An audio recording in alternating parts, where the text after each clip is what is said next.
That's what you're supposed to do. First order of business, approval of minutes for April 21st, 2016.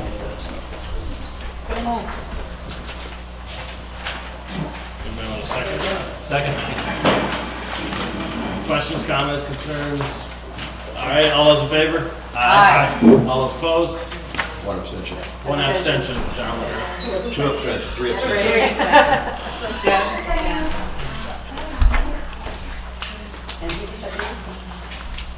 Hi, Demery. Yep. Fast. You want to be out.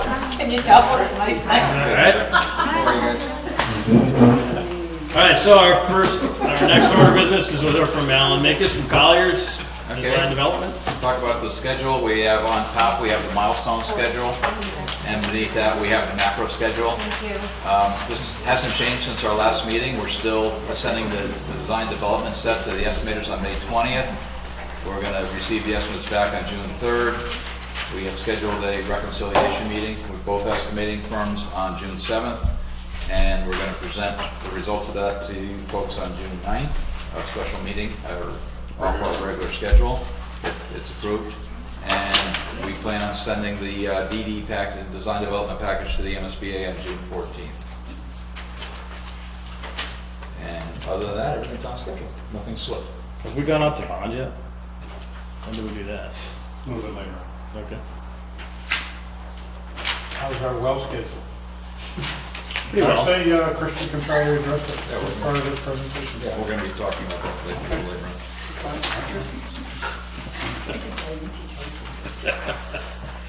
Our well is whatever that was. That's boring. My old days. All right. So we'll now hear from Jones Woodset. Maybe we'll get up at 6:45. We have a lot to cover, but we'll go as quickly as you all feel comfortable. We met with the design subcommittee recently, so we'll go through what we met with them about, and we have some updates since then. We've continued to push the explorations in particular a little bit since then. We'll go through sustainability very quickly. There's a few lead points that require town and district input. We just wanted to give an update on where we are in terms of that. And then items from last meeting, as Jim mentioned, the well design and the timeline for that. Phasing plans, there were some concerns there, so we have some updates on those. And then just yesterday, we had both the technology and the kitchen meeting at East Meadow, so we'll give a quick brief report on how those went. Right, okay, sure. So no major changes. Would it be better if I stand up here? Are you okay with me talking here? No major changes to the plan from the sort of overall picture, i.e. no change to square footage, either increase or decrease. However, not surprisingly, based on some of the concerns that we've been hearing about music, we subsequently had some more interaction with Greg Williams, the instrumental music teacher, and based on those conversations and his concerns, he actually prefers to keep his program on the platform where he is now. And so we discussed that with the design issues subcommittee last week.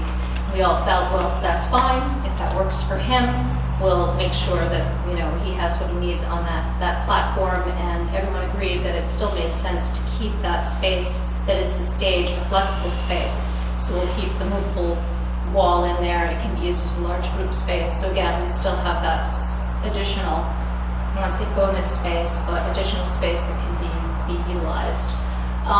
We talked briefly, I think last time mentioned, we were still moving some pieces around in terms of the mechanical and electrical server rooms. That's still slightly a moving target, but we're getting really close to kind of fixing those locations and sizes. And then, and Christian will talk more later about the kitchen meeting, but we have had some conversations with our mechanical plumbing engineer about the possibility of just needing one unisex toilet in the kitchen space. Right now we're showing two. That would free up space in there a bit more, and we we think we will be pursuing a variance on that. We can accommodate both, but the kitchen will function better if we only need to provide the one. So that'll be an ongoing issue. Another big issue that was discussed last week, and then prior to that, 2 or 3 weeks prior to that, with the department heads, specifically the police chief and the school safety officer, was how the front of the building will work from a security standpoint. And so James White, the security officer, had felt very strongly that we should consider the introduction of a transaction window as you come into that first vestibule. So we developed several more options based on that request, and then at last week's design issues subcommittee meeting, we reviewed them all with Judy and Cheryl and Jen and Deb, and Jim was there as well, and Ellen, sorry, and just literally went through every single sequence of each of the options. And I think what the district came away with was they felt it was really important that the schools still feel like a public space. It's not the police station. There will be controls in place. The staff will need to be trained, but essentially we want to keep it the way we had originally shown it, which is you're standing outside, there's a camera on you, there's an intercom, you get buzzed into that vestibule. Again, there's an interaction, you get buzzed into the admin area where you state your business, you sign in, person at the front desk can kind of assess your intentions.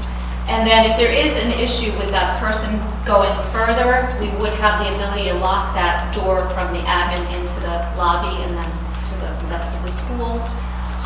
But instead of a transaction window, everyone felt pretty comfortable with being able to make this work and still retain that openness that you want in a public school. Any questions on security? I was going to ask, I forget the front design here, but along that front where it says admin, are there windows there so Oh, yeah. at least there's visibility? Exactly, so you also just have, That was part of our problem, is that when we had the transaction window, then the person's back could potentially be to that window wall, and that didn't feel comfortable, so then if there's sides to it, then they're not, it just didn't work out logistically very well.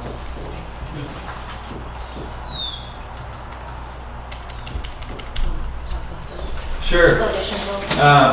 So we went through the elevations, particularly on the south side of the building, which I'll get to in a second, and we have the materials, which I think you've seen before, but we're going with a brick that's a little bit, this is our closest approximation to the existing school. So this is something that's in a similar line, has some nice range to it, and some nice texture to it. So that's our plan for the proposed building, for the addition. We're looking at a slightly larger brick, a little more linear, so it's 16 inches long. And so we're kind of juxtaposing that with some of these metal panels. So we've since you've probably last seen it at schematic design, I think we had a little bit of brick on the gym. We've simplified it. It was just with the wall of cow wall at the top. The windows, it was getting a little too complicated back there. We also have a sample of that. So I'll go through these and then I can come back through them again. But this is basically a view from the high school looking towards the, you can see the renovation portion here with the red metal panel for the upper cafeteria space and the addition to the south of that. This is a little bit tricky because it's such a long elevation, but the gym is here with the administration, and so this portion of the view is flat to that gym and administration wing, and then you see the classroom wing at a little bit of an angle, and then here's the same front entry, and then here's the classroom wing, a straight elevation of that. So we have pushed out these small little reading nooks in the pre-K classrooms. Our foundation is still going straight across, they're just cantilevered off the building, so it should simplify construction that way and does help break up that long facade. We had a sunshade that went all the way across the building, but since our window design has changed pretty significantly from schematic design, it was felt at the design subcommittee that it would be better to just have those over the large windows where we need them, but that large shading structure all the way across the south facade wouldn't make a lot of sense. But we have indicated here, and a little bit you can see better in the blow up, a little bit more brick detailing so that we get some of those datum lines going across. So we're insetting the brick about 1/2 inch. That will line up with where the window shades are and where the window heads are. And then we have a very slight cornice that starts above that metal pop-out bay window. So that just gives it a little bit more texture than the existing kind of flat brick wall does at East Meadow. Another thing that came up was the big, unfortunate but necessary ERV, energy recovery ventilators that are needed above the classroom wing. Before we had, at the very beginning of ceramic design, we had a pitched roof that we were hiding them behind. So we can't do that anymore, and they do have to be up on these fairly high stands off the roof. So we're indicating some screening here, very limited. We did not budget this in schematic design, so we'll see how the budget comes out in design development. Maybe we'll be able to keep it, maybe we won't, but we at least wanted to see if we can fit that in the budget and help screen those to some What was extent. covering it before? Nothing. It was out in the open? And you have that now. I was just at East Meadow yesterday, so I was really trying to think about that in particular. And there's these fan units that look like little mushrooms on the top of the roof, or big mushrooms. And then there is one ventilation unit that's attached to the library that you can kind of see from the front of the building. There's trees in the way, and when you're up close to the building you can't see it, but because it's such a flat site and you stand far away at the back of the parking lot or as you come into the driveway, you do see it a little bit. We would have some trees in front of this facade, so I think that'll help break up this view. But if we can screen those a little bit, I think it's worthwhile. And there are awnings over Okay. those windows, is that what you said? Are there awnings, is that what I'm saying?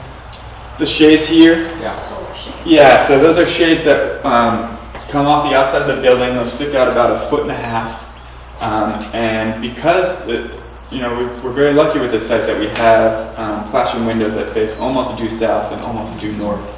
So the great benefit of south and north light is that you can regulate it pretty easily.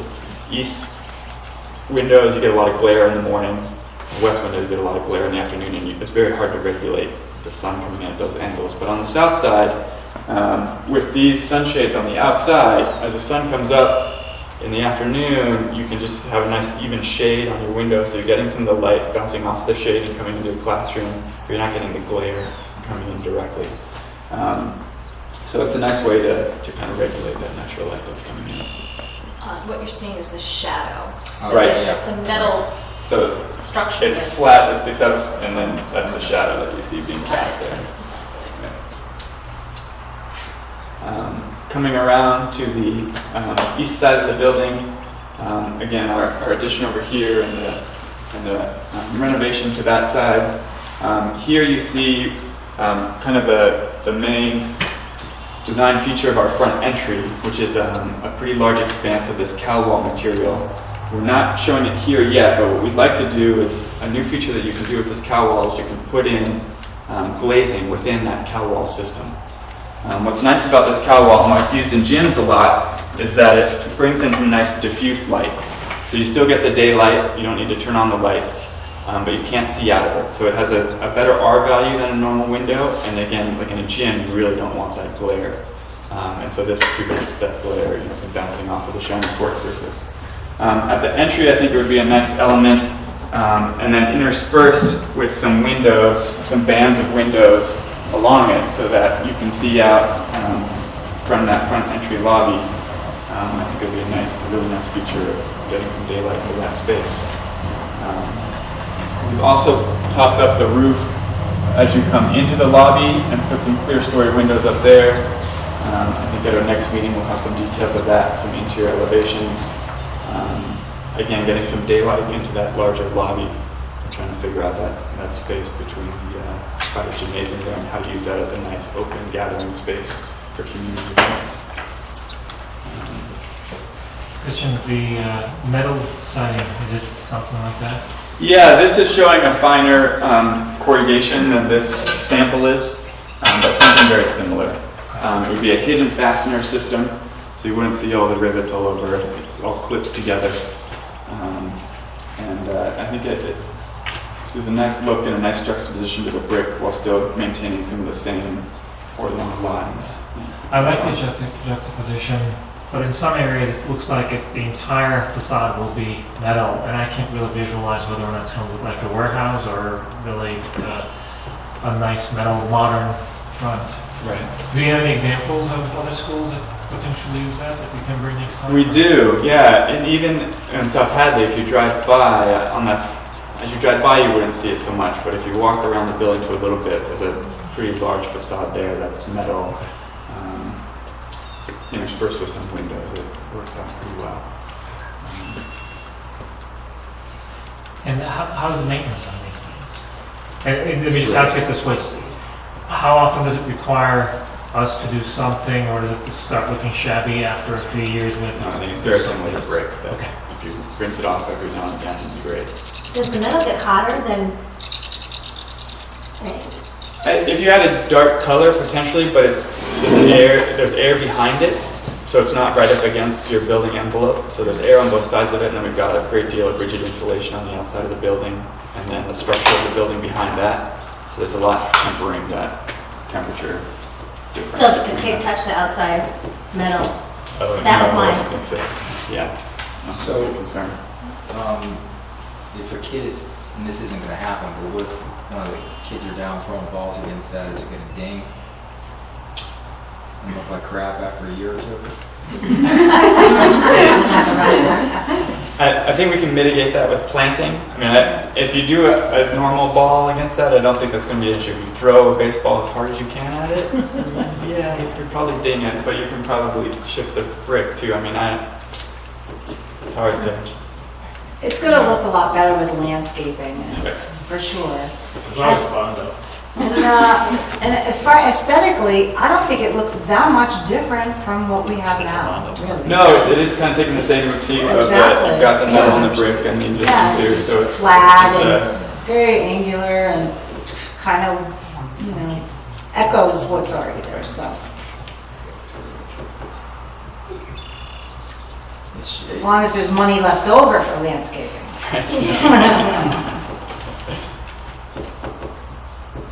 It's gonna be an enticing wall to throw a ball against, that's all, It's a big wall. It's a big wall, yeah, and it's gonna get dinged and, it's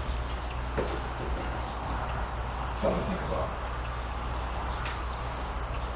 Don't protect it. Dimpled.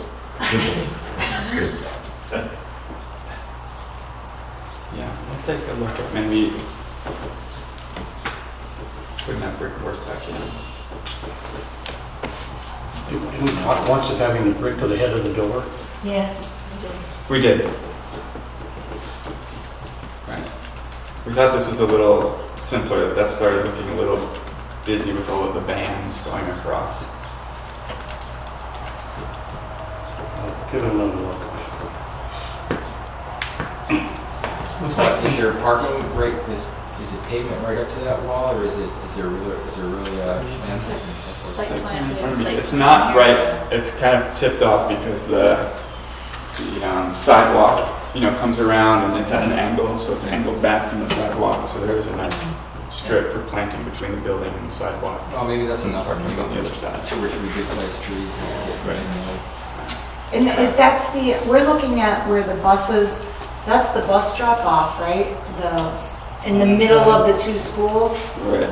Isn't this because I'm just thinking, if it's the bus drop off, that's a real straightaway, and kids really don't hang around in front of the school in East Meadow or West Street. They're not allowed to hang around in front of the school. So I'm just saying, it's not gonna get, Yeah. balls aren't gonna be thrown at it. Everything. So this is not the greatest view ever, but here you can see, so there's the angle of the building. And then the sidewalk next to it, so there is a nice Right. angled area between the gym and so that is right at the end, right at the bus drop off. Right, so it's not a place where kids hang around, or people, adults.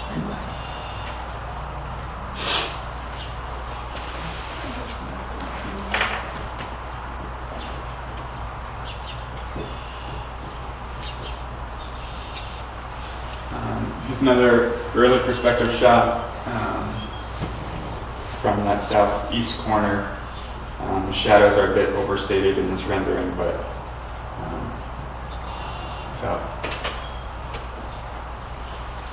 that gives a general idea of what we're going for. So can the teachers move those shades up and down in the classroom, I assume? The outside ones are fixed, but Oh, then they're there'll be fixed. shades on the inside Oh, that you can okay. operate. So The they're outside fixed. is fixed.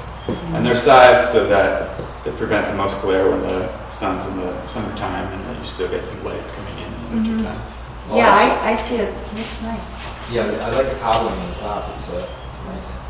And is that, with regards to the windows, I just sort of assumed that the windows would come pre-tinted and you wouldn't have to deal with shades. Is that not the case in buildings these days? They have a U value to them and a specific heat gain coefficient value. You don't want the windows to get too dark because then you start limiting the visible light transmittance that comes into the building. So we're always trying to kind of balance that without overheating the classroom from just the solar coming in, but also making sure that you can see out of them relatively easy. So certainly having the shading on the outside helps the window perform a lot better very easily. So that's the case with most schools now, is you're still putting in the old window lines. Yeah.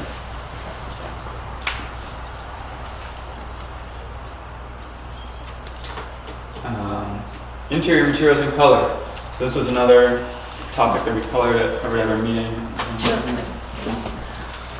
Right, so last week we started to delve a little bit into, materials have been pretty consistent since schematic design. So what is being passed around is linoleum sheet goods, which we've had in the project since the early days. But what we're starting to do is develop a method of organizing the school using color. And so what we showed to the design issues subcommittee last week was a scheme that would allow us to help identify where you are in the building, remembering that we're increasing the building by almost double.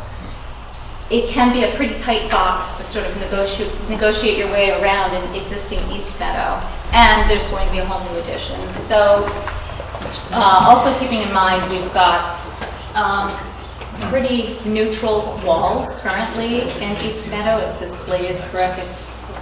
We think it's Dalmatian is the pattern. Obviously, we're going to keep that. It's an incredible material. It'll outlast everything. So you've got neutral walls. The ceilings will be neutral. So what we're proposing is color on the floor, and color on the floor going in for the east-west corridors. So a scheme that's a green scheme, that's the northernmost, a blue in the middle, and then yellow in the addition. So it helps you kind of figure out where you are in the building. And then the north-south corridors would sort of be the colors migrating towards one another. We gave the subcommittee some choices in terms of colors. We always had in mind that it would be a three-part scheme, but we had shown 4, and people kind of liked all 4 schemes, and so we're showing the 4th, the purple, right now in some patterns. This is just early in the cafeteria. So again, this is an early foray into color, but if assuming everyone is on board, it'll set the stage for other decisions down the line. We've always had in mind to keep the classrooms themselves pretty neutral. Just a lot going on in the classrooms, on the walls. But again, it gives us a language and a starting point when it comes to accent colors, when it comes to identifying where you are in the building. So, any questions, concerns? All right, great. Any other materials you want to show? We brought the idea up of wood windows instead of metal windows. So this is a sample. This is a sample that we had in our office. So it's unfortunately a double hung and has some mullions in it, which these windows would not. But it's an aluminum clad wood window, and we have used them in our schools quite a bit. Crocker Farm in Amherst, Williamstown. We completed back in 2001 and actually went to tour a couple years ago, and it's really holding up great. And it adds some nice warmth to the room. It's not as institutional as the metal windows. So it comes with a clear coat on it, so you don't have to paint it during the construction process or really afterwards. And then the aluminum clad on the outside stands up just as well as any metal window that you would buy. The R value, as Jim mentioned at our meeting, is a lot better, so it does insulate a lot better through the frame than a metal window would. And so this was our recommendation for both the renovation and the addition, that we go with awning windows, which we were showing. You can kind of see them. So that this bottom portion here would be operable, simple awning. In general, we like those better than casements because with a casement, the hardware can break. You know, you've got the weight of the window hinging out. An awning is pretty bulletproof and can last a long time. So that was a recommendation that seemed to be met pretty favorably at the subcommittee level. Is that a 20-year window, or is that Yeah, what's longer? The warranty on it? No, I mean, what's the life for it? What would we expect for a lifetime? I think you could get a lot. I think it could last the life of the building. You might have to touch up the clear coat after, I mean, Williamstown, they haven't touched it, and that's now 15 years old, and it looks great. Okay. So I think as long as you clean it, it'll last a long time. Yeah, I'm less concerned about the painting of it. It's just, is it going to hold up? A lot of times windows are 20-year windows, and Right. No, it's not cheap. right. We don't want to get a cheap wood window. Right. Right. Because you can definitely get a poor residential grade. But I think this is a Pella Architect series, and Marvin on their upper end. Both of those lines make great windows. And how does it compare in terms of R value? Since you mentioned that this has better R value compared to the metal ones? Yeah, it's hard to tell because the window manufacturers aren't very good at giving you the whole window R value. They give you the center of glass R value. So our center of glass R value will be about the same. You're looking at a dual pane metal window, and this will be a dual pane wood window.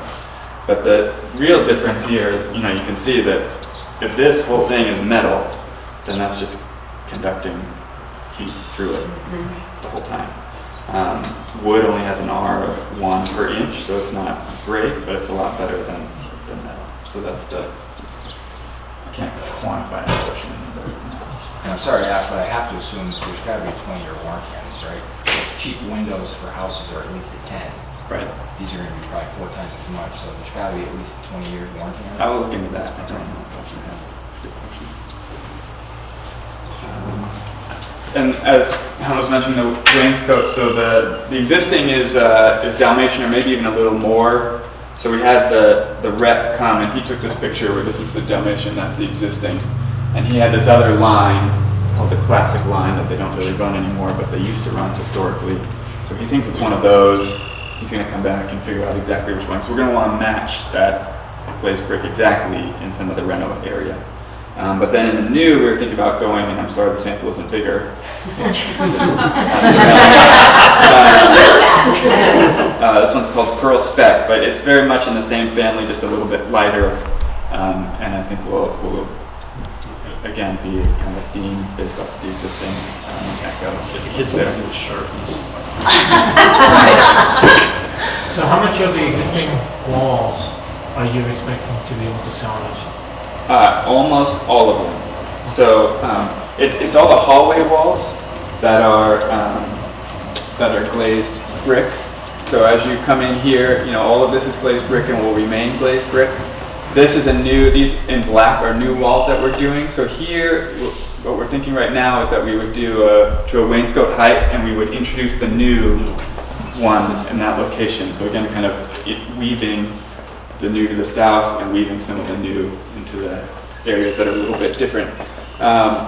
Here we're doing some new construction for these new electrical closets, but because they're right across the hall from the existing, I think we're going to try and make that the same, so that still reads as your traditional hallway with the glazed brick all the way to the ceiling on both sides.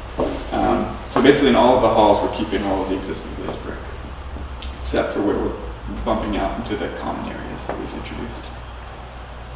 So again, a question because I can't really visualize it right now, but you have some nice colors that, you know, you're adding to the hallways and stuff, and then you have what you call the Dalmatian walls. And, do you have your own sample at least that allows you to see whether or not all these color schemes and the walls go together and go together well? Yeah, and I think with because this is so muted that there's a fair amount of freedom with that wall, and so that helped in pushing the code a little bit more, as I mentioned, on the floor, because the walls and the ceiling are pretty muted and quiet.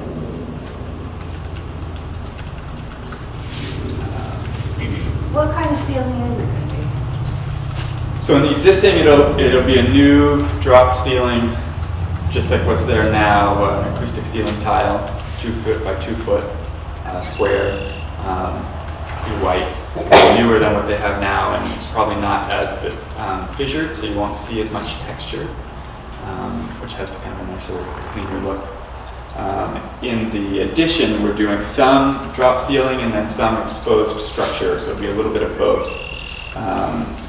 In our classrooms, we have drop ceiling in this portion where the cubbies are, and then the rest of it is open structure with an acoustic deck.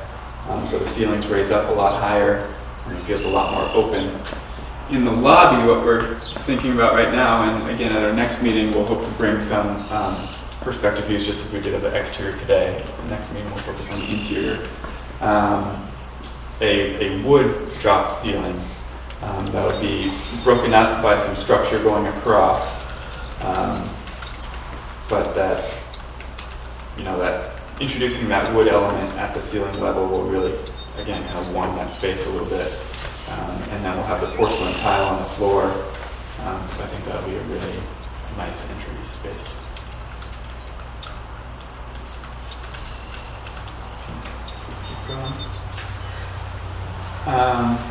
So I won't go into the details of every point that's on here, but we had a great meeting with both our lead consultant, Cynthia Kaplan, and our commissioning agent, who's actually assigned to us by the MSBA. So we went through every single lead point with all of our consultants in the room, and she's got a much more detailed spreadsheet where it talks about, we're pretty sure we're going to get it, we're 75% sure, we're 50%, 25%, 0, because a lot of these points are on that spectrum. So here it's simplified into yes, maybe, and no. And as we simplify it onto this spectrum, we're at 47 yes, 35 maybe, and 43 no. We need 50 to get LEED silver. And so when we submit this to the MSBA, we'll say, we're still showing 50, but in our truly honest, look at it at this early stage, we can really only commit to about 47. So we're trying to get every point we can get. It's the new version of LEED. It's LEED version 4, so the bar is set higher for everything, and it's going to be a struggle. So what we just wanted to introduce were a few points where we will need help, if we can, from the town and district. So the LEED scorecard's broken out into these categories: location, transportation, sustainable sites, etc. So under location and transportation, there's a credit for green vehicles. And you might have seen it before. The previous version, it required a certain number of parking spaces to be labeled for green vehicles only. Mm-hmm. So you show up to a corporate office and they say, green vehicles only, and there's a Hummer parked right in front. Yeah, we have the... And so that is a version that's required for some new construction. For this one, because we're doing the school version, we can get a point for green vehicles if the bus fleet meets a certain criteria for nitrous oxide and particulate matter emissions. So basically, if we can get hold of the bus contract, we can start looking at, I don't know if Granby requires their buses to be of a certain age. We could, we did a 2-year bid because the hope is to go out on a joint bid with Belchertown and Ware and see if we can decrease the overall cost of Granby in the long run. And certainly within the specs, we could for Granby, specify that the buses need to be a certain age. Well, our lead consultant got in touch with, I'm forgetting the name, somebody at the DEP who's in charge of diesel emissions for DEP. And the news was basically very good that Massachusetts requires such high thresholds that any bus that's made after 2010 and used in Massachusetts qualifies for this point. So we're hopeful that we were thinking that we wouldn't get this point, but now we're actually thinking maybe there's a chance we could. So Because they That'd be go out to great. bid next year great. again. So And I think that the lead language even says that you just have to show proof that within the next 7 years your bus fleet will meet this level. So there's some leeway there. Another one is open space. So we're supposed to provide outdoor space that's greater than 30% of the total site area. Certainly with this project, that's very easy. Unfortunately, turf grass does not count. So we could extend our lead boundary site all the way to encompass all of those ball fields to the north, but they're not calling that open space because it's turf grass. So one thought we had is to the south of the school, between the school and the road, if we could use a meadow mix there instead of turf grass, you wouldn't have to mow it as much. You would just mow it once a year. It does cost a little bit more to seed than turf grass does, so the upfront costs are a little bit higher. But if you're okay with that area looking more like a meadow and less like a ball field, then we could potentially pursue this credit that way. I don't know if that's a question for John Sullivan or for you'd be happy if you didn't have to mow it as all. Probably a question for This the is just athletic a one. Well, he's talking south of And I know that they use this Still space next to one the too. south of the high school Yeah. for lacrosse fields. So that makes Not in sense, that but I've never particular seen the space to the area. south of East Meadow being used for ball fields. That's why we thought maybe it could be something a little more Oddly, agrarian the feeling. rendering that we used in the promotional materials sort of, I think, shows Right. sort of more of a meadowy look. If that's any persuasive argument there. Well, East Meadow. Well, Jim just pointed out, would it be just the part in front of East Meadow, or would it move over into the high school too? I mean, would that look funny if it was a different look? I should have more site just design instruction. So, 34 was the one. Yeah. Could it be a community-based garden that the children could actually explore in open space and help plant? We could certainly, we've talked about that in the courtyard as a community initiative if it's taken up as such, but I think we would look at, to your question, Joe, right here, and I think that because it's broken up by the two driveways, That might be okay. that would be Yeah. okay. They're two kind Bounded, of different yeah. spaces. Yeah. But we were looking at both within the center of this loop, potentially to the south of the school out here, and also this area here, that if we could plant those with a meadow seed, that we would probably meet the 30% threshold that they were asking for. I mean, you mentioned it's going to be a little more expensive. Is it prohibitively more expensive? How much? I don't think so. We'll put it in the cost estimate for DD, and we'll see how it goes. So unless there's any objections, we'll start to Extra. count that one? Yeah. Okay, great, that's another Great. point. Yeah, these are all that are in the maybes right now, so the more we can go, the better. So another one, this one is actually in the yes. Joint use of facilities. It's a pretty easy one to get, but we do at some point need an official document from the school district saying, here are rules and regulations for how the community can use the gym or the cafeteria or the library. You only need 3 spaces, and they just need some formal documents. At some point, we'll be requesting that from you. Something for the policy subcommittee. The general public, will that include if committees have meetings there that are open to the public? Does that count as general public? As long as it's written up in the bylaws or whatever the Be in the policy school is for the committee's policy district, manual. that if the district policy is that, yes, the seniors can use this classroom this many days a week for whatever they need, that helps.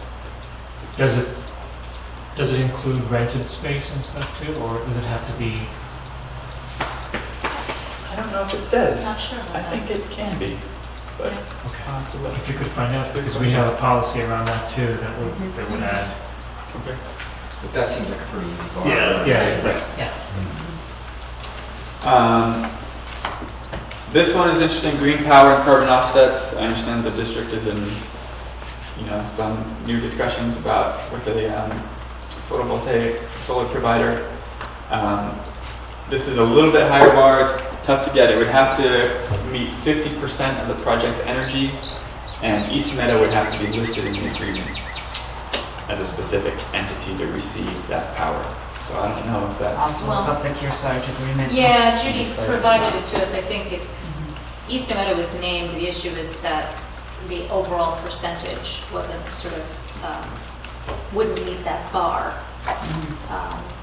You couldn't tell how much, was going to each of the 3 school buildings, and it certainly wasn't 50. So it's a... If in the agreement we could send more of that power to East Meadow than the high school. This should be difficult, right? We're already committed that we're going to Yeah, continue it's to like- use renewable energy. So Yeah, this- it's like, I think, I haven't looked at the agreement in a long time. I want to Was say it it's like 80%. 84 or something? Yeah. Yeah. I looked at it too. we probably can make this one too. I think the agreement is 80%. Different sources of electricity. But again, I haven't looked at it in a while. Different power feeds and different sources of electricity. Are there separate net meters? Are there different power feeds or different sources of Right, electricity? are there separate net meters for each of the schools? It would be a credit on the National Grid though. Yeah. Net metering It's credit. like a net meter right now. Yeah. Each site gets its own bill. So it depends on how we need to document. As far as it. lead Each site gets its own bill, It yeah. does. Yeah, Okay. National Grid does bill each site, yeah. Which means they each have a separate meter, they're billing them separately, that's how they can do it. I don't think Lee will be looking at the meter readings, but they just want to see it in the agreement. Okay, I'll double check the agreement. This is one that we really like to get if we can. Building is a teaching tool that impacts the design and how we think about using this building and trying to integrate it with the curriculum and doing things like exposing the systems when we can, or showing a little model of the wall section, or having signs around the building that indicate where things are happening. The tricky part is that it does require a curriculum. There's a science curriculum that's about to go to the school committee that will have some STEM standards because it's all aligned to the new the new next generation science framework. So my last meeting with the school committee will be an approval of that document. Great. If there could be a little We hope. bit in there about using the building as a teaching tool, then we can submit that curriculum to MSBA. It sounds minimal, but to design a curriculum for 10 hours for over a year, it's not that much, but it's still paperwork that's difficult. Okay, so that's our summary on leave. Any questions on that? So commissioning agent, just to give you guys a background, we did meet with Mark Whitman. Yes, a quick question. Yeah. It was good to see those as examples where we can gain more points. Yeah. Are those the only ones that you identified, or did you think that those were the low-hanging fruit that we can just... Those are the ones where the district and the town can help out. The rest of them are really kind of more in our court and how much we can afford to do in some areas, et cetera. I mean, if you're willing to put a lot of PV panels on the roof, that helps us out tremendously, but that's a big cost issue, so that's the only one that could be a town decision. And there has to be purpose to it. There has to be a plan around it too. It's not really that easy to put a thing. Okay. But we're awfully close. We should be able to get to that 50. We are close. The lead game, though, is that you gain some and you lose some through the whole process. And so the design team has only so much control over the credits that are really in our hands in terms of what goes into the design. Right. But the general contractor does have a lot of responsibility at the back end of the project. And so things happen, things didn't turn out the way you thought. So we don't just want to get 50 as a target. We're aiming to be higher, Right. so that when those credits do disappear, and they often do, that we still get LEED silver. Okay. So, keep on it. Good strategy. Yeah. So our commissioning agent for this project is Risk Frost Shumway Engineering. They were actually our commissioning agents for a project that we did out in North Adams with Colliers actually, and they did a great job. We were excited. It's assigned by the MSBA. They're paid for by the MSBA. It's a great program. So it's an independent third party. They're reviewing our documents, and then they're playing a much larger role once construction is complete, making sure that all the systems are working. They'll be back on site doing the final reports. So they're reviewing our documents at design development at 60% CD and 90% CD. At design development, they're just looking at our mechanical systems, but then as we develop the drawings a little bit further, they'll also start evaluating the building envelope and making sure that they're not seeing any issues with either of those systems in the design process. So just wanted to let you guys know that's part of the package. Is this, is this like value engineering? Is that what they're bringing to the table No. here, or is there somebody else that's going to do that? No, they're just making sure that this building is designed correctly and is constructed correctly, and bells aren't put in backwards, or things aren't designed to lesser energy efficiencies than they should be. They'll make comments all the way through the design documents to make sure that every component is the way it should be. If we were getting this free, I would be insisting that we hire someone. And can I ask, when is it? Is there somebody? Is that what Colliers does at some point? Is there somebody that sort of No, looks at the decisions that were made and just looks for opportunities to? No, they're started already. Oh, that's MSBA good. has assigned them the project, it's paying them, and they're sitting down with the design team. We're going to be sending them design development documents at the same time we send them to our firm to review them, and also to the estimators to start estimating. Right. No, what I'm asking is there? I don't know, but is there a process in which somebody objectively steps in and sort of looks at all the decisions that were made? For value engineering. For value Like, geez, engineering. If we did this, we would save 50,000 if we did Yes, this. yeah, Does that happen? that's something that we would be That's- looking at. that's We'd be what- bringing any value engineering items back to the board, Okay. the committee, to tell you what decisions are being made. Typically, they're money driven, they're not energy driven. Yep. But that one leads to the other. Right. So, and just so you all know, so this DD submission that we're doing, is going out to the cost estimators. So our cost estimator and Alan's cost estimator is going to look at it. At the same time, it's going to Colliers for constructability review. That's in the OPM purview. And at the same time, it's going to this commissioning agent who's looking at it in terms of does the design make sense?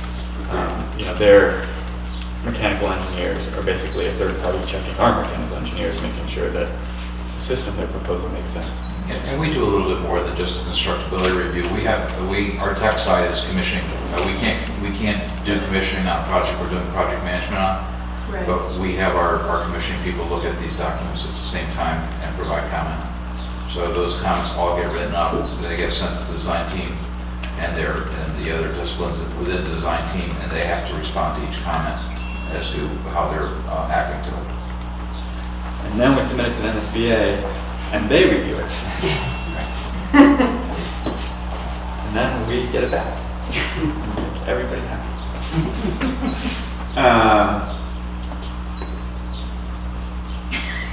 We're over 6:45. I'm going to go through this very quickly, but we did some work back in schematic design. We hired a consultant to look at the building envelope. He's a consultant that we've used on a project that was going to be Passive House certified. There's just really interesting information that if you want to talk to me more about, if you like energy stuff and insulation, let me know. But he modeled the existing walls at East Meadow, and it was pretty shocking. So if it's 17 degrees outside, the inside surface of that wall is 55 degrees.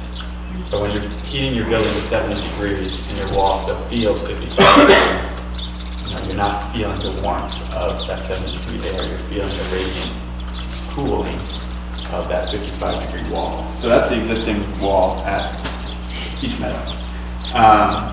So we looked at insulating that wall. And one option was so here's the edge of the wall now. add some metal studs and fill it with fiberglass bat and put sheetrock on the inside face of that wall. So now when it's 14 degrees outside, it's 28 degrees here. Now the wall that you're sensing from inside the room is 65 degrees. So a great improvement. This is closer to what we are proposing, which is putting some studs that are not touching the masonry. Importantly, they're backed off so that we get some continuous insulation behind there. That picture on the right is showing the effects of the thermal bridging of those metal studs. And so then we fill that with some closed cell insulation, and then again put sheetrock on the inside, and we're again getting a nicer 65-degree temperature on the inside of that room. What we don't want to have happen is water to condense within that area of insulation. So we're also evaluating that, where this is the existing, where you have the potential for mold growth during the winter months where an interior surface is covered by furniture or wall hanging. So if you have a big painting on that wall, that painting is insulating that wall, and so that water is allowed to condense on that inside surface. Not a great situation. Similarly, with the fiberglass bat insulation, you have the potential for water to condensate on the inside face of the CMU, get that fiberglass wet, and stay there. So another not ideal situation. So the benefit of having the closed cell foam insulation is that it's also a vapor barrier. And because our studs are backed off of that wall, it's a continuous vapor barrier across that wall. So you're not getting the condensation within that wall, but you are getting a much better performance in that wall. The indoor surface temperatures are much higher. So that's what that initial modeling told us and led us to the design where we have today. He was also able to model some of the cost savings that we could achieve by going through some of these options. So we have a condensing boiler, which we talked about last time, a condensing propane boiler that we can use during the shoulder seasons. So he modeled a savings of about 14% off of your utility bills for that one change by itself, isolated. By going for dual pane windows instead of single pane, 9%. Here's that specific solar heat gain coefficient for the windows. So again, not allowing as much solar heat into the building, saves on some of your cooling costs. So the big one was the walls. By taking it up to an R of 15.6, we're saving about 17% of the heating costs as opposed to the existing walls. On the flip side, we look at the roof, where when they redid the roof, they added a little bit of insulation. Not as much as we would maybe do on a new building, but they had some up there. And so we were thinking about, well, let's come in and we could do spray foam underneath the metal deck to add some more insulation to that roof. It seemed like a difficult and expensive solution, but one worth considering. But when we modeled it, it really only came out to about a 3% energy savings at a tremendous cost. So it was not worth it. So that R23 that you have now, and you can tell, that they always say the first inch of insulation is the most important, right? So with your walls, you have 0 inches of insulation. So by adding a little bit, we're getting a big bang for our buck. And similarly on the roof, it's not worth going that way. So this was helpful in making some of these decisions. So similarly for the addition, we had kind of our base design ideas, and then we wanted to make sure that should we add another inch of insulation to the wall, should we add another 2 inches of insulation under the slab? And in fact, all these numbers were pretty low. And the percentages are a little misleading because the overall energy usage of the addition is so much lower than the energy usage of the renovation. So if you have an 8% savings of the renovation, that's more dollars, whereas an 8% savings of the addition is less dollars because the addition is using less energy in general. So the windows, if we went to a triple pane low E, we might get a 10% savings, but again, the cost of going to a triple pane window just didn't justify those savings. So we're pretty happy with where we are, and our mechanical engineer is doing a lot of energy modeling now to make sure that we can meet some LEED credits. We're certainly more insulated than the code minimum, which is where we like to be. trying to really improve our envelope so that our mechanical systems can shrink in size as much as possible. Their eyes are still open. So the well. So we have contracted with Sanborn Head Associates to do the well design. They're the same design firm who did it 5 years ago for the high school project. They're familiar with the site. I've spent a great deal of time on the phone with Vern and Kent. They're great. They seem like really sharp guys. Their first step is trying to figure out what flow rate to propose, which is going to dictate the size of those circles that you've seen on Berkshire Design Group's drawings of the Zone 1 and the Zone 2. So today, they sent me an email, and they're recommending a flow rate of 14,908 gallons per day. When we were first talking about it, we were thinking that we could get something smaller than that, and then it would kind of be up to the committee on whether we went smaller or bigger. But for a variety of reasons, they're really focusing in on this one number. So first of all, that we want to make sure that our well rate doesn't exceed what we're allowed to discharge into our septic system. So from the 2015 Mass DEP letter, our septic system has a max of 14,999 gallons per day. So we want to be under that number. So another way to calculate how much water we should get from the well is taking the average water readings over the past 3 to 5 years, multiplying that times 2 for a factor of safety, and permitting your well at that level. Unfortunately, Granby's water use is like, it can change 3 times from month to month. So in January you use 1,000 gallons per day, and in February you use 3,500 gallons per day. So the average is lower than 14,000 gallons per day, but because there's quite a few data points that are much higher than that, Vern was nervous about having the proposed flow rate be so much lower if on certain days we need a lot more water than that average is indicating.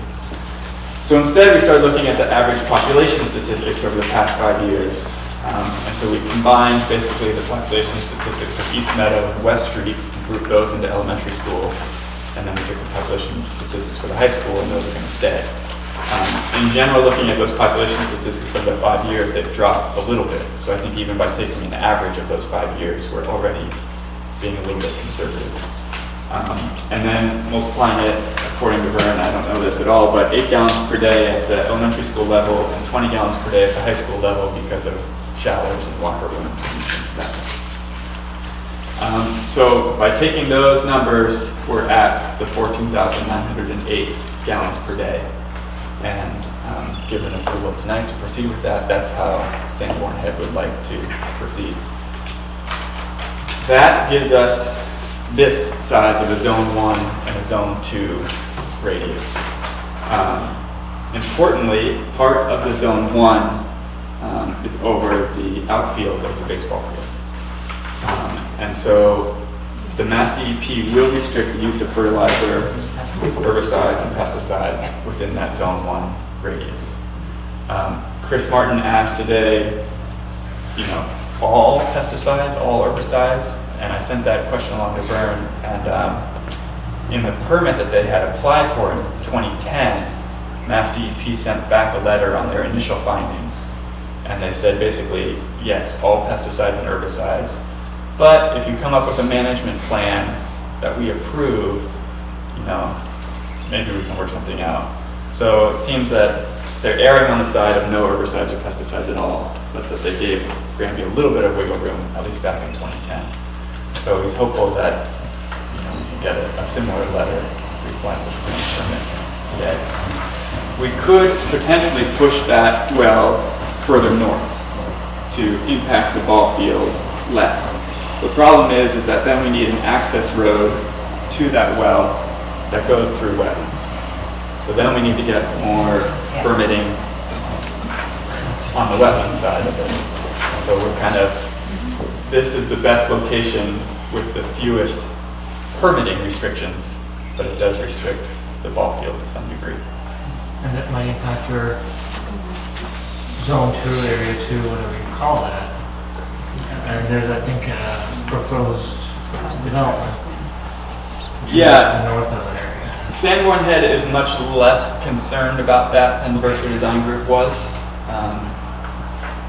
But yes, that is true, that it would. So they're aware of the plans for that. They are. Okay. So can I, just to be right at the center, that is really well done, right? Yes. Okay. It I thought was I heard planned going. months ago that it was going to be over by the lacrosse field where they're playing lacrosse now, but it sounds like it's going to be much further to the right. Right. We had thought about sticking it in this corner, but then we were impacting some of these properties a little bit more than we wanted, so that's why we kind of got it. How much further out can you move it without really, for that easement or whatever you call it? Access road. Access road. Without impacting wetlands, we're as far north as we can go. Oh, this is where you are. That's it. Because it is, We could the push. edge of it is right there. It's making a tangent to the field. Right. I was thinking that if there is at least a way to move it further out. Well, if we bring this blue line to match up with the property line, Right. that's as far as we could take it, period. But then we would need to go through compound and wetlands because of that access road that's going through the wetlands. I mean, this is the extent of the wetlands right through there. You can kind of see something. That affects us getting our variance from the people next door in the other development. The further we go back in, the further we have problems with those folks. So we're at our maximum right now, we're crossing our fingers. So I don't know what kind of an impact that would have on the baseball diamond. I don't know how heavily that is pesticided and herbicided now, but How that would have the ball field. I think it'll be fine. Does that be fertilized recently? Well, it was in the spring. Or what was used? Was it just organic fertilizer? DEP approved it. And of Yeah. course, this is a different story. And there's a certain level of herbicide and pesticide that has to be approved by DEP for use on school properties anyway, but it has to be, the ruling was, because I checked with Whitewater, that we could not do it, as long as it wasn't within zone 1, which I think is like 230 feet or something like that. depends on the Yeah. gallons per day. Yeah. So that's why they needed to figure that out Yeah. first, and then. So Vern's recommendation was to proceed with this and see how much wiggle room we could get with DEP in terms of that management plan. And if they really say no herbicides, no pesticides, no fertilizer, and the town decides they really need to have a workable baseball field, they need to use those items, then we could start looking at getting the permitting for going into the wetlands. It's more than, it's 2 baseball fields, a lacrosse field, and half a soccer field, right?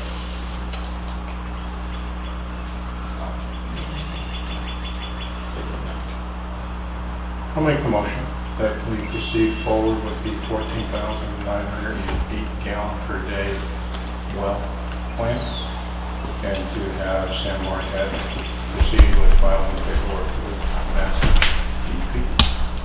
I'll second that. Any more discussion? In terms of cost, in terms of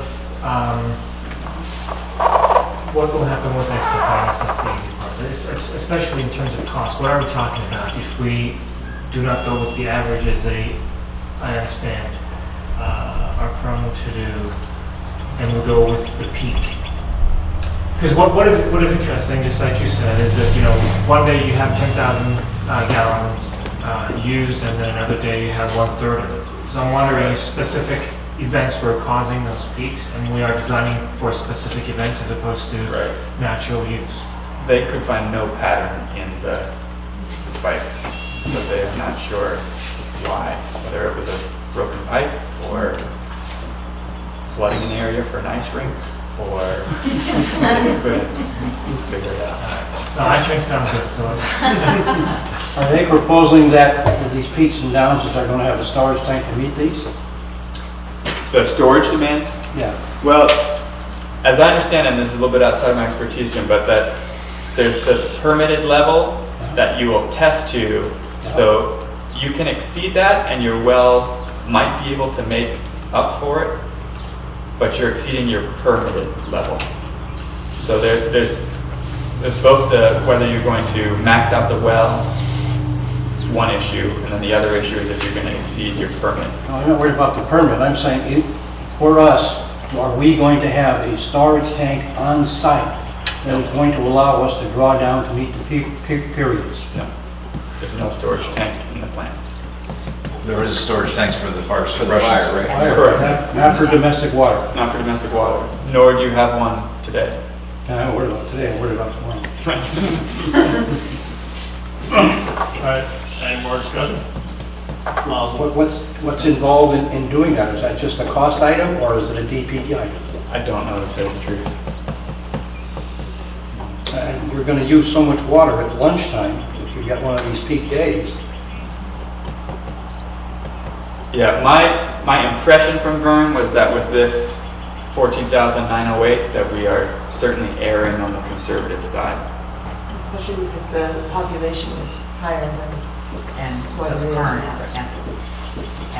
Yeah, I still can't understand why the high school is 2.5 times the elementary school.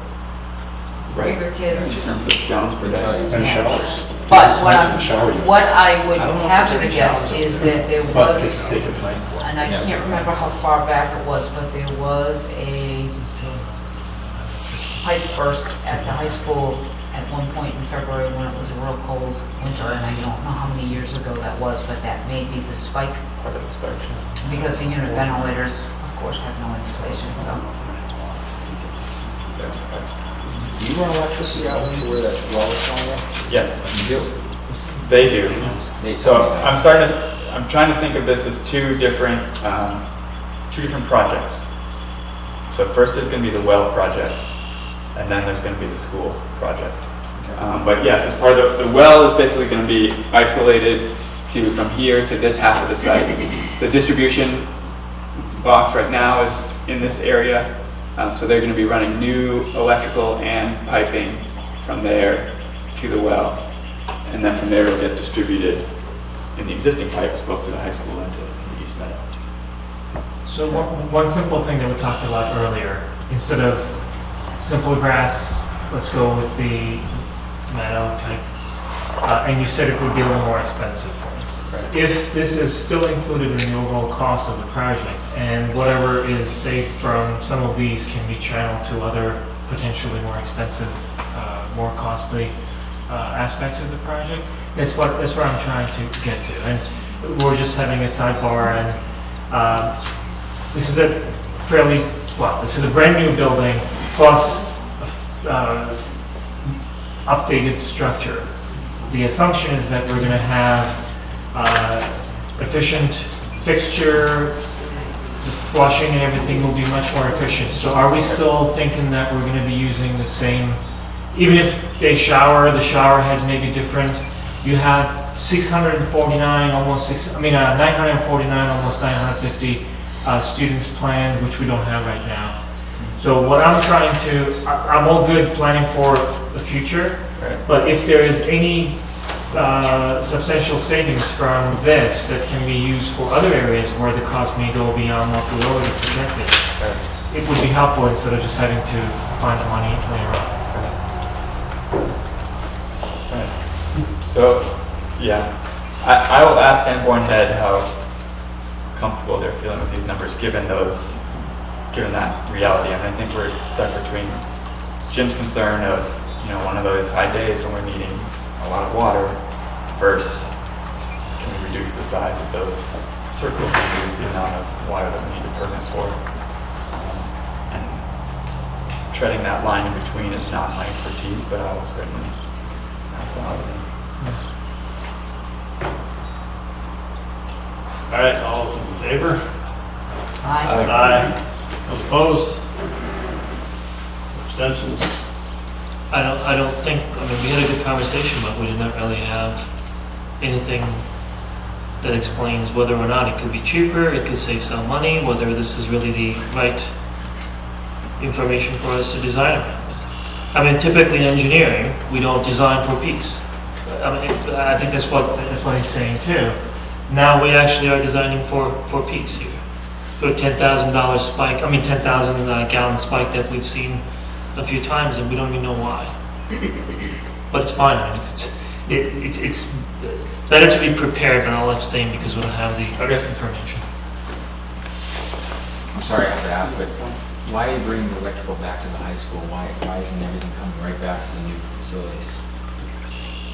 For a variety of reasons. One is for ease of permitting, and two is to reuse that existing distribution system.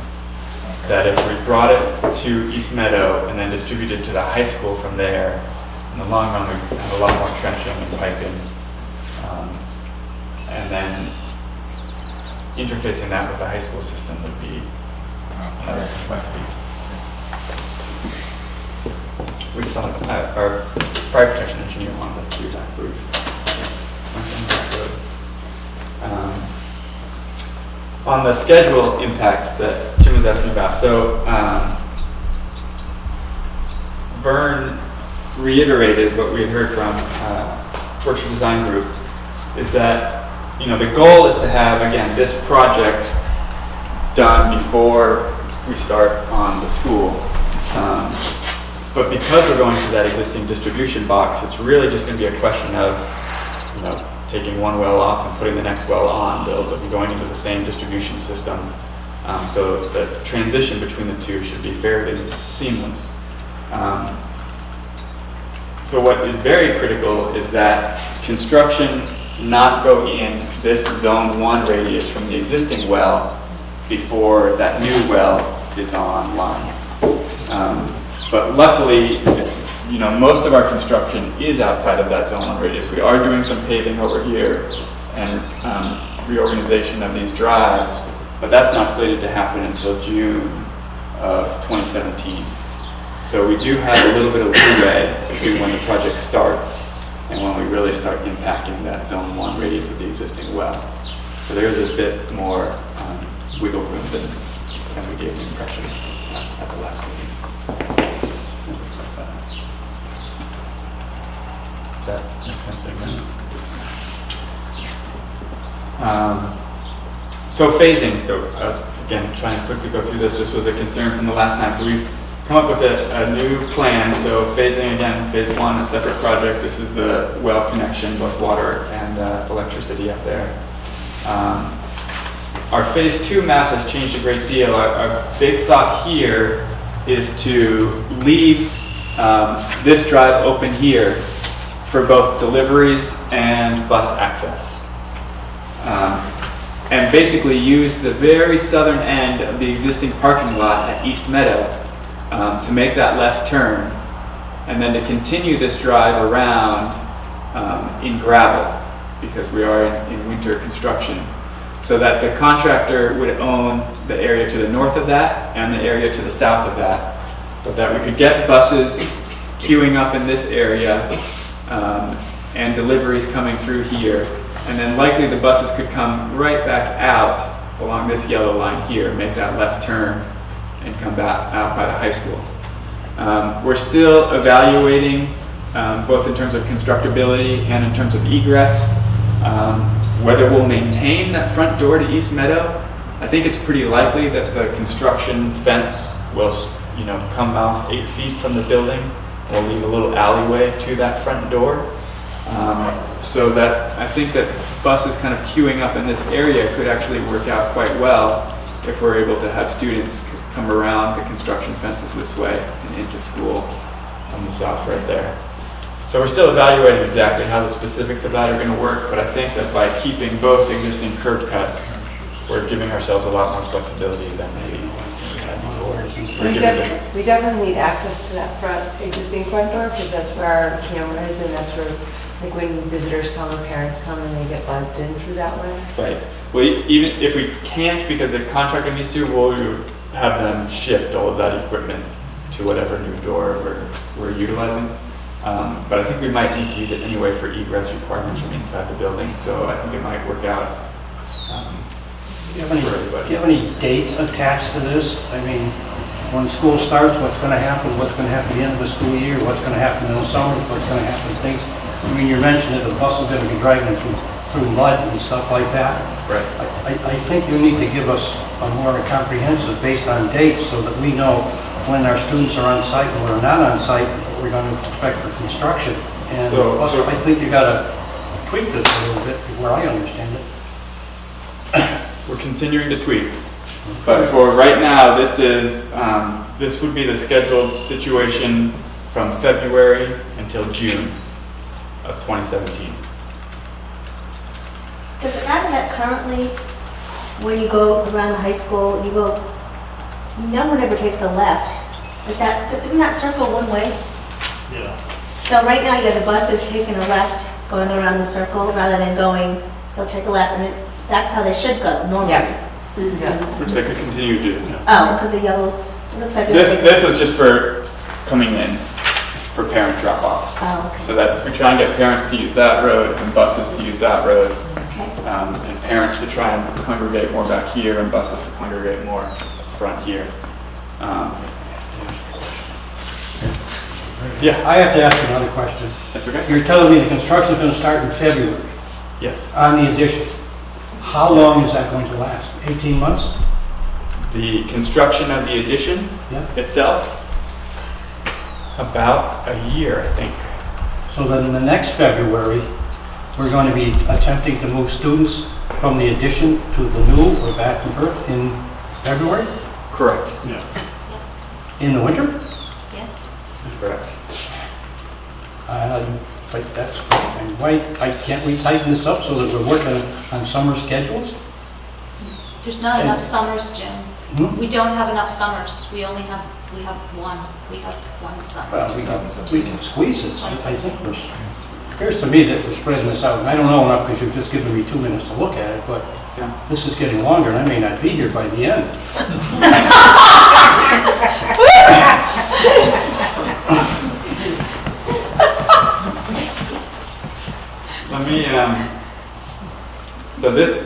Let me just go through, these are just bubble diagrams, I understand, maybe not to the detail that we would like, but so this is a sketch for the scenario from February to June of 2017.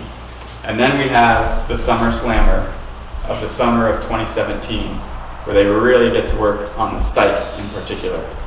Right, that's when we need them to do all of the paving and get the site buttoned up. That's summer of 2017. They then go back, we don't have enough time for them to finish the addition from February to June of 2017. That's the problem. Right? So they still need to be working on the addition in September and October and November of 2017, and probably a little bit into the winter of 2018. Then we move the students, hopefully over some break, into the addition, and they can start their work on the renovation portion, so that they can finish that. What happens with the cafeteria and the kitchen, or how we're going to feed these kids back and forth during this? Right. So part of that summer slammer is that they renovate the cafeteria and kitchen. So that's the only portion of the building that the new addition will still be utilizing.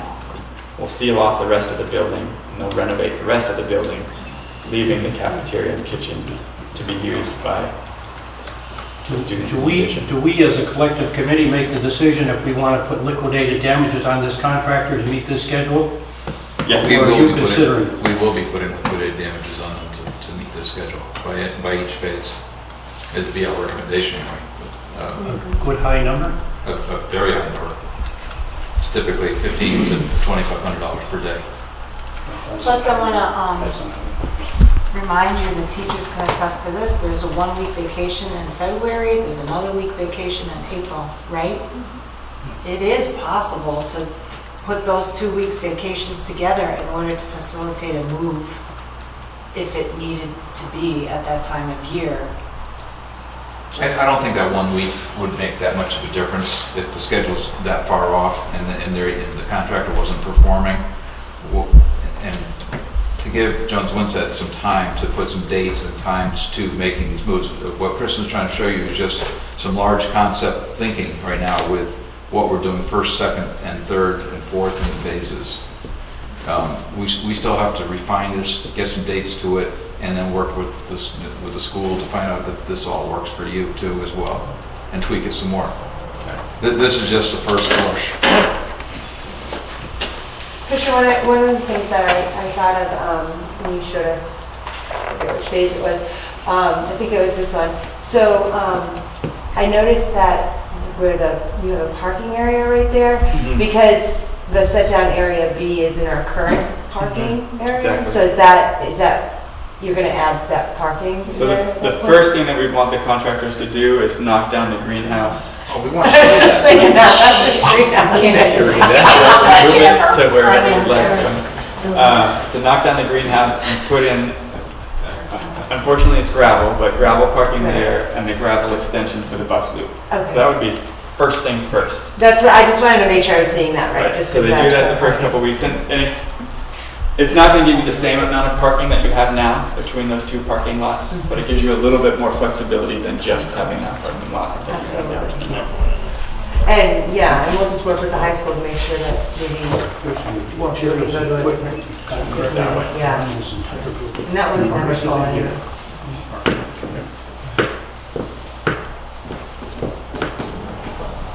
And you're gonna be painting that giant P there, right? Yes. I can't wait. Is it gonna be blue It's gravel? gonna be yellow brick road there too. I was thinking blue gravel. So that's our rough idea on phasing. We'll continue to refine.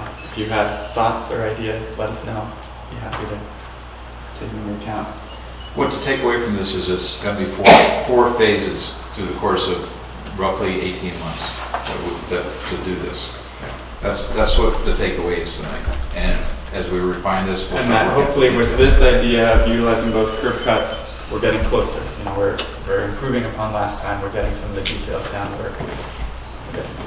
And I'm sorry, your site work is going to start when? You're saying February, but when does the actual excavation and site work start? For the building, or for the, I mean, For the- all yeah, of the large site work, that's the paving and everything else, is really all slated for that summer, 2017. I'm thinking about for the new portion of the school. Foundation, And all that will happen as soon as possible. Yeah. Depends on the weather. Depends on the weather. Get another February like this year. I have to ask you one more. Excuse me, folks, but I have one more.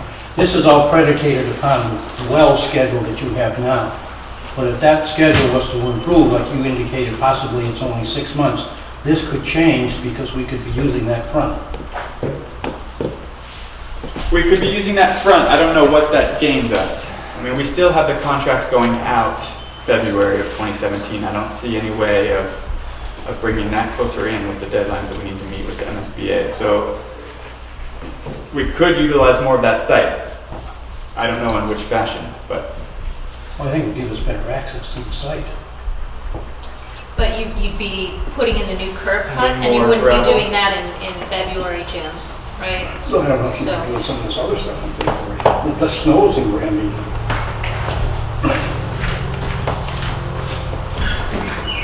So you're saying do the paving and all that sooner? I think the project should start in June. We should put in all of the parking lots and the access and the addition start. And we should try to get the contractor to do it in less time by including liquidated damages. Get that building done, all the parking lots done, then do the renovations to the existing building. I think we could do it in the same amount of time they're proposing. We're extending the contract out by doing little pieces instead of big pieces. We're saying start June of 2017. This does seem so drawn out. May, Maybe it's June. this It's a lot of work. That's just me. I mean, I don't want to monopolize the I committee. think we'd It's like- just that I have gray hair doing these things, and I think that I don't know if we're concentrating enough on what we're trying to get to. And I appreciate if you have another look. I may not have the answers, and I apologize if I don't. no, I apologize for monopolizing the committee meeting here, but I think that I'm more concerned about the students than the architecture. right. I guess given our recent school experience, I think 18 months for this project is tight.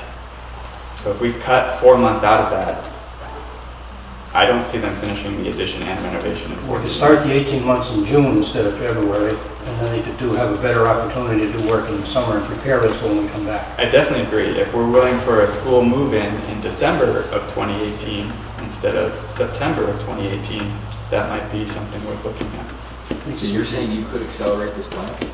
No, No, that would no. give us more More time time to to slide the go. schedule. We can slide the schedule back. Well, that's what I mean, you can move quicker than No. February start date. No. It's going the opposite way. You can't move quicker, but you're making it We're more... ready to go in February, but we're gonna wait till June because of school's still in session. Oh, You're creating a better environment for the school when you're doing bigger chunks. The students don't have a concrete truck outside their window at 9 o'clock in the morning and then a crane there at 2 o'clock in the afternoon. You're getting an opportunity to do the bigger portions of the work while the building isn't occupied.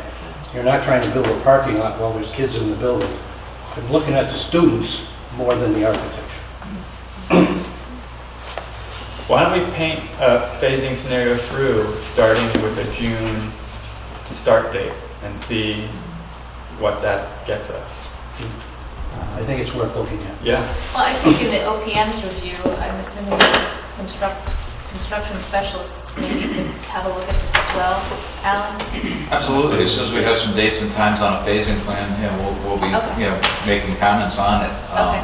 I know what the estimators will do right now is they're carrying inflation costs at a certain percentage, and they'll just tack it on to 6 more months to the cost of the project at this point in time. We have a few people here who've been in education their whole lives. Have you ever experienced construction when you've been a superintendent or a teacher?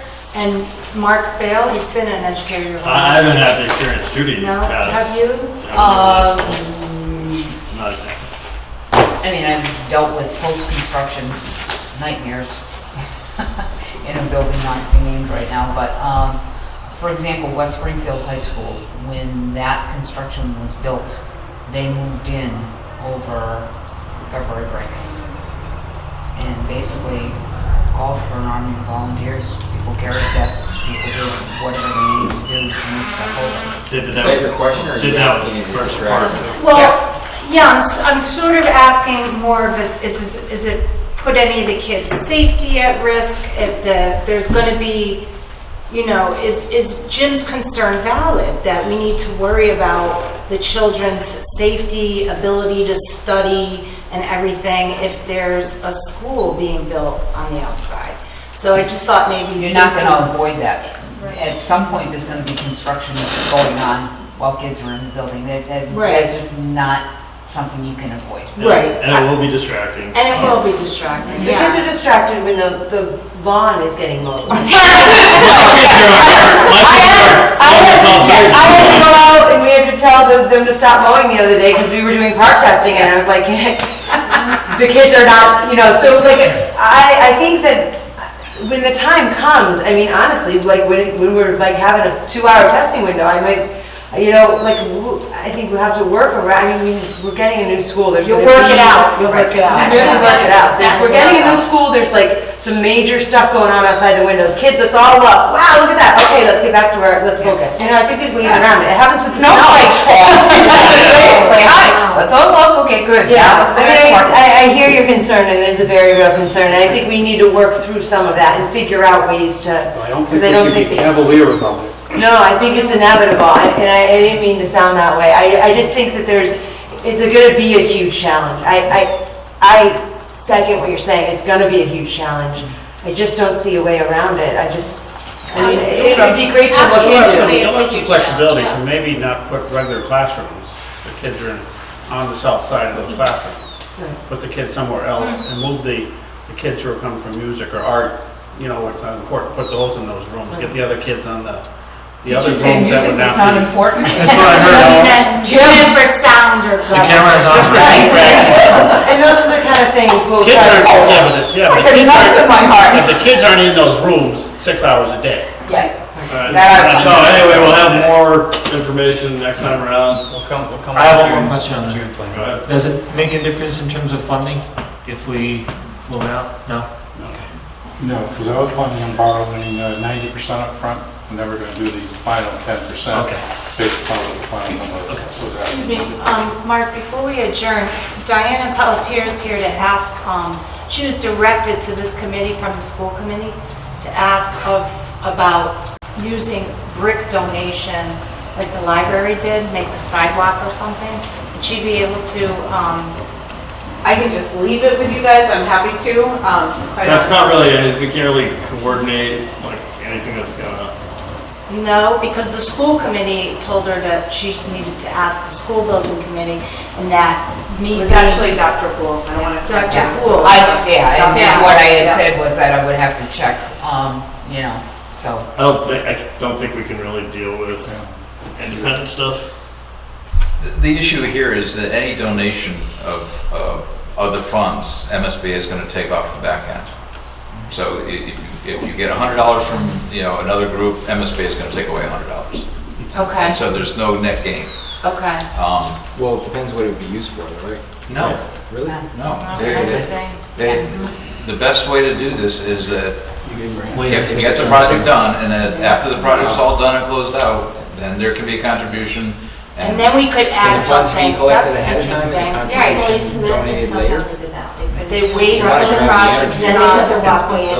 Yeah, I mean, Oh, okay. somebody can do whatever they want, as long as it's not affecting the As project. long as we don't know about it. Yeah. They get 60%. No, but that sounds pretty final too, Diana, that the project has to be over, and then we have to do our own thing. Stick it back, let Well, everybody they- know. It's over. You can be doing something, but you just can't be, we talked about the playgrounds, that maybe the playgrounds get donated, okay? Right. But Yeah. right now, we finish off the project without playgrounds back there, and then, Yeah. 6 months after the project goes off, a donation comes in to buy playground equipment and put it in. Everything's been closed out. Okay, great, this was just a real passion of Diana's, and she We'll wanted table to, it for the next time. she wanted to, yeah, Thank you. thanks Diana, Thank thanks you. for coming. Bye. Bye. Did you want to utilize brick from East Bend? No, it's not like that. It's actually a company where you buy the bricks and then they put the name of the Memorial family in the brick. brick and then the brick is placed. And we did it at the library and it's really popular and it's also a very popular way to raise money. Right. And so this would be a fundraiser for the PTO. You could still raise funds by doing that and let the architect know that we're going to have these bricks that are being purchased that need to go into the design. That's still fine.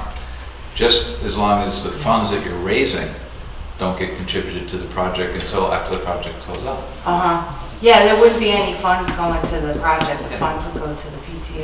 Yeah. Okay. All right. Right. I did want to talk about deliveries, our other fun topic from last time. This is existing. We wanted to keep the existing in mind when we're thinking about improvements. One idea was to come out on Maximilian. So again, this is kind of going into our phasing plan of both this area would be in gravel, and then if we wanted to pursue this route, this would also be in gravel, potentially with a new culvert over that wet area with an entrance onto Maximilian. There would be some coordination that would have to occur in terms of trucks going through the playground area. An idea that we like more is to have it similar to what the trucks are doing today, and that they're backing in and backing out. It requires a little bit more of the delivery trucks, but it seems pretty similar to what their current arrangement is. Similarly, for once the project's complete, if the truck can back in and out similarly that they do today, that saves us from a lot of headaches.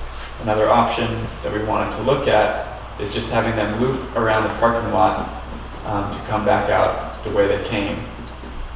If they do loop around the parking lot, the overhang from the truck takes out some parking spaces, right, for the wide turning radius of the truck. So we can either stripe those parking spaces so that they can only be used at certain hours, or we could, block them off with planted islands to really kind of formalize that. Again, these are just early sketches. I think it would be formalized a little bit more, but We did want to look at the different delivery options. Again, maybe this is a topic that's more for John Sullivan, but I don't know if anybody here has any strong feelings one way or the other. I think what led to that was the fact that we have semi-tractor trailers making these deliveries, and that's a whole different than a fixed axle box truck. And to make the turning radius for, you know, a 53-foot box on a tractor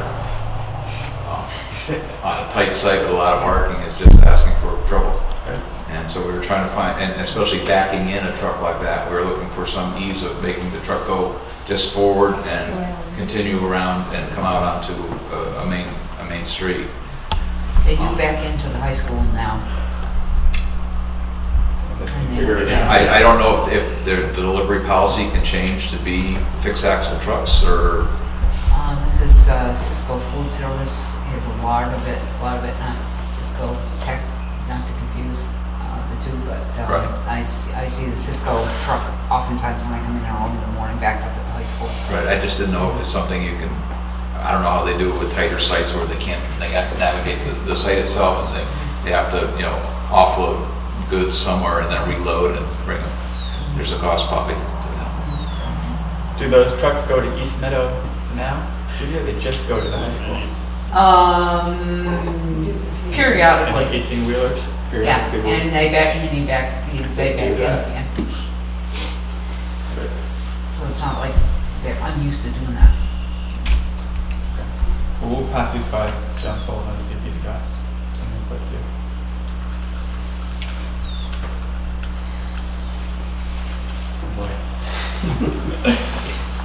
We had a technology meeting. Let me distill this to the bare minimum. We're going to have East Meadow serve as the new hub for the district. There's a fiber line that right now goes from the high school to East Meadow, underground that parking lot. We're going to use that existing fiber line and just push the data in reverse. We'll have a new cable connection out to the street.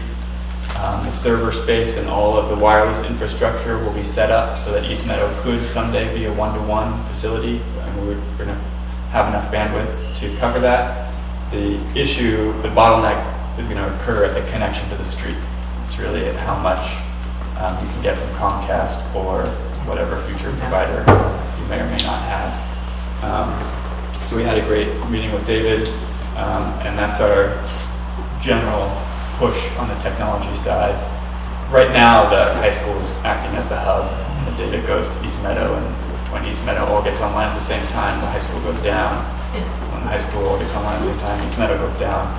So hopefully this way we can size East Meadow so that it can be served for the hub for both schools. The phone system, it's an existing NEC system. We talked about whether we wanted to reuse it. Turns out East Meadow was done about 6 years ago. The high school was redone more recently. The thought was that by the time this project's complete, that equipment will be close to 10 years old. Let's take that equipment out, get all new NEC equipment at the East Meadow school. We will still be able to talk to the equipment at the high school, and we will.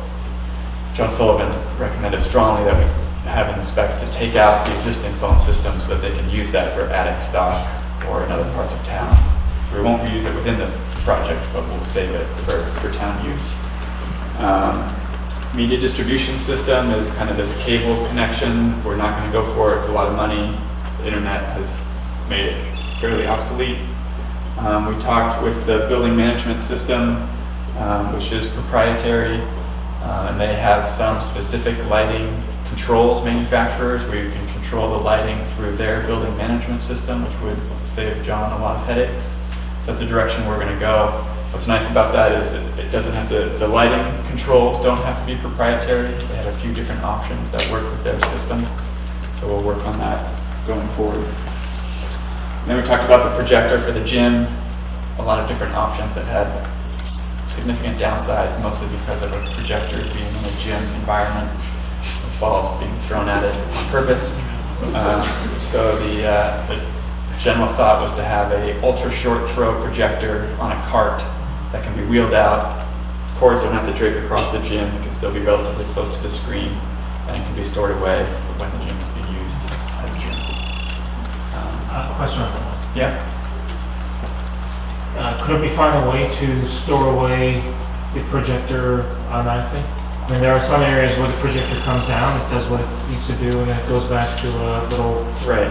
The issue in the gym, that doesn't work very well because, first of all, our ceiling is exposed. That usually happens in parent auditoriums where it's covered. And then it would have to come down so far because the screen is relatively far down. It's really kind of testing the limits of that system. And then that system also becomes a target for basketballs. Well, and the other thing is if the projector's on a cart, then it could potentially be rolled into the cafeteria if the cafeteria were the more appropriate assembly space because it's not the whole school or whatever else. And that they would work on screen placement and sizing that would work with a short throw. There's a sound system of some sort also? Yes. Yep. In both spaces.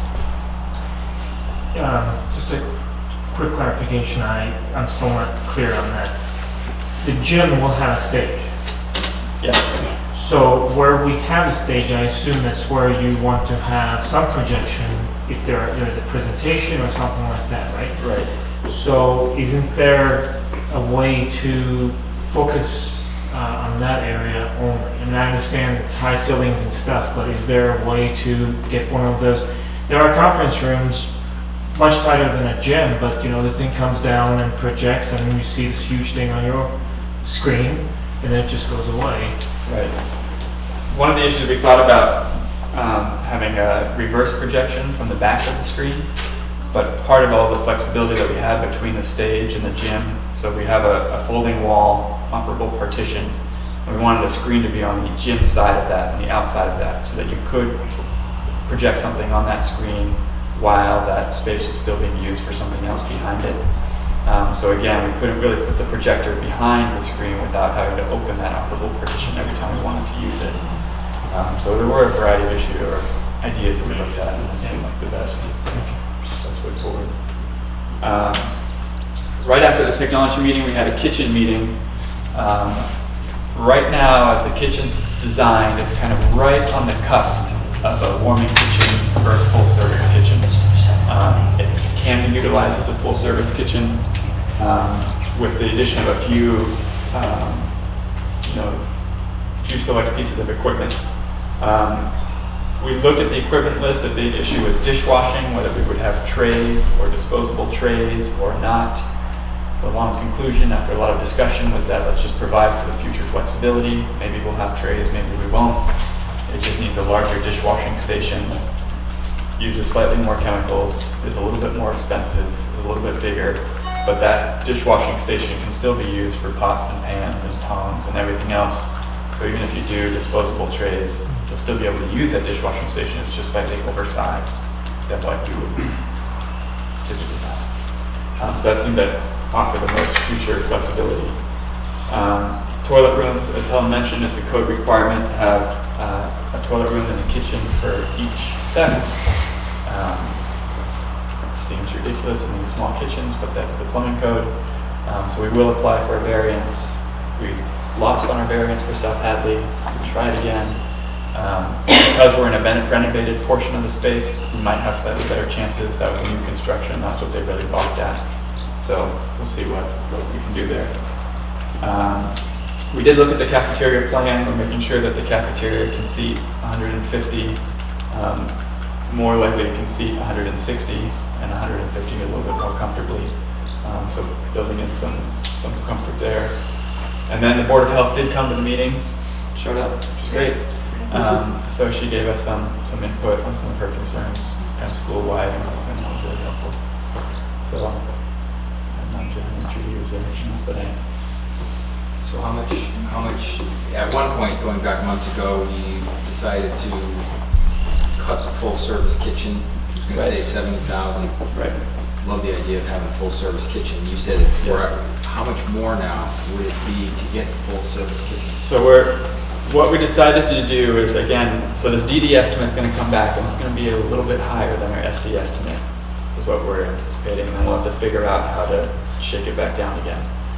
But for the DD estimate, we're going to put in at the lower end of a full-service kitchen. What is saving us some significant costs is we're just going to do 2 lines in and out of the kitchen. Before we had 3 lines, so that both had a construction cost of rearranging all those doors and just a higher, for all those computer stations and etc., the checkout stations. And once we really saw the space and started thinking about the number of students and from Chartwell's position, the number of staff that are going to be there, 2 lines made a lot more sense. So there's some savings there.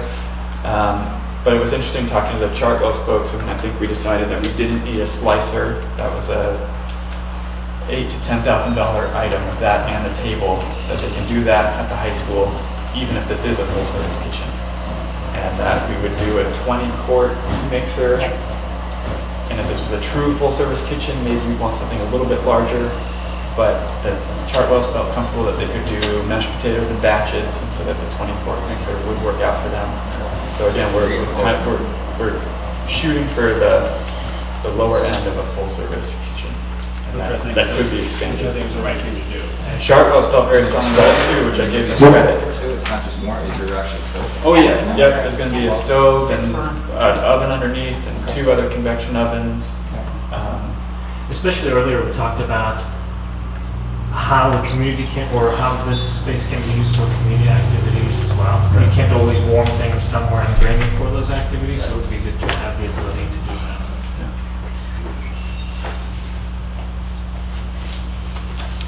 Alan's kind of already gone over this, but DD documents the cost estimators on the 20th, cost estimate reconciliation on the 7th, and then we're all very much viewing for that DD submission to MSBA on the 14th. We have one other date that cropped up in the last week, and that was from MSBA. Thank you. On June 1st, they want to do a transition meeting, even though we've already transitioned from the vote and the project funding agreement to start the contract, the design development. They want to do it at the architect's office, so it sounds like they want to take a field day away from Boston and go to Greenfield. So I don't know if they want to, but they get to. They get to anyway, and and that's the day after Judy leaves.